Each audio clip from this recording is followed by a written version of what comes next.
में 12,000 रुपये से कम रुपये मिलता है, जैसे कि जो होटल में काम करता हो, जो खेत में काम करता हो, जो कर्मचारी हो इसका सैलरी कम है, उस परिवार को साल का 72,000 रुपया डायरेक्टली उनके बैंक अकाउंट में डाला जाएगा।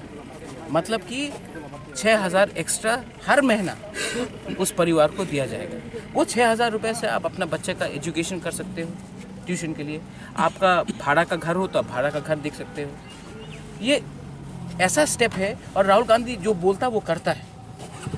मध्य प्रदेश में बोला था कि किसान का लोन ख़त्म करेंगे, कर दिया। मनरेगा उन्होंने कहा था लाएंगे, लाया।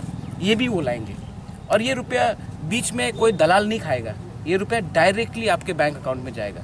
साल का 72,000 रुपीज़ कम नहीं होता। तो ये इस मुद्दे में हम लेकर आगे जाएंगे। हम चाहते हैं कि एक अच्छा नया त्रिपुरा हो, ना कि वो त्रिपुरा जहाँ में मुख्यमंत्री महाभारत के बारे में बात करें।